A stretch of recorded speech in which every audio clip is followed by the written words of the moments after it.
برادران اسلام، السلام علیکم ورحمۃ اللہ وبرکاتہ۔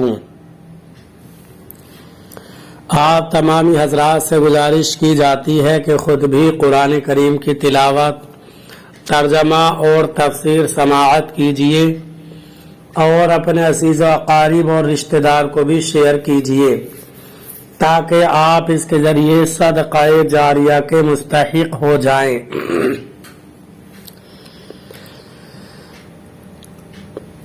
اعوذ باللہ من الشیطان الرجیم،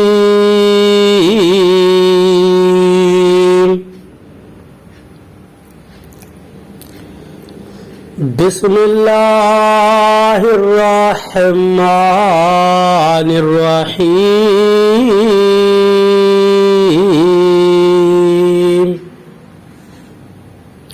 ترجمہ کنز الایمان، اللہ کے نام سے شروع جو نہایت مہربان رحم والا۔ آج ہم انشاءاللہ تعالی سورہ والضحیٰ کے متعلق گفتگو کریں گے اور اس کے فضائل و مضامین اور اس کا تعارف پیش کرنے کی کوشش کریں گے۔ سورہ والضحیٰ مکہ مکرمہ میں نازل ہوئی ہے۔ اس سورت میں 1 رکوع 11 آیتیں ہیں۔ چاشت کے وقت کو عربی میں ضحیٰ کہتے ہیں اور اس سورت کی پہلی آیت میں اللہ تعالی نے چاشت کے وقت کی قسم ارشاد فرمائی۔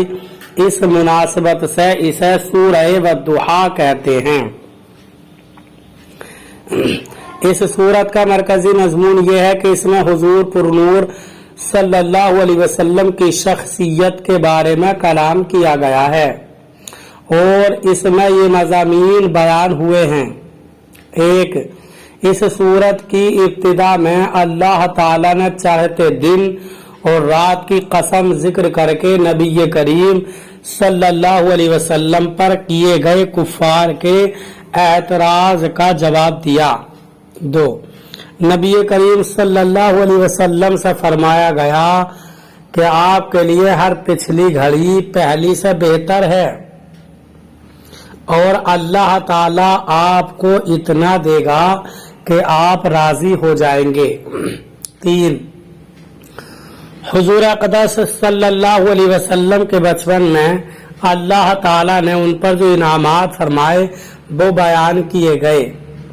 4، اس صورت کے آخر میں یتیم پر سختی کرنے اور سائل کو جھڑکنے سے منع کیا گیا اور اللہ تعالیٰ کی نعمت کا خوب چرچا کرنے کا حکم دیا گیا۔ سورہ والضحیٰ کی اپنے سے ماقبل سورہ لیل کے ساتھ مناسبت یہ ہے کہ سورہ لیل میں اللہ تعالیٰ نے حضرت ابو بکر صدیق رضی اللہ تعالیٰ عنہ پر کفار کی طرف سے ہونے والے اعتراضات کا جواب دیا اور اس صورت میں اللہ تعالیٰ نے اپنے حبیب صلی اللہ علیہ وسلم پر کفار کی طرف سے ہونے والے اعتراضات کا جواب دیا ہے۔ اللہ تعالیٰ ہمیں صحیح معنی میں قرآن کریم پر عمل کرنے کی توفیق عطا فرمائے، آمین۔ برادران اسلام، السلام علیکم ورحمۃ اللہ وبرکاتہ۔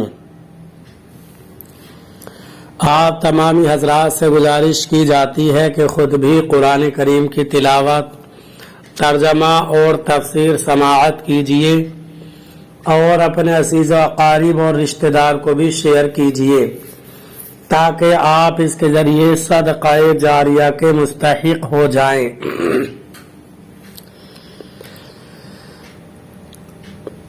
اعوذ باللہ من الشیطان الرجیم،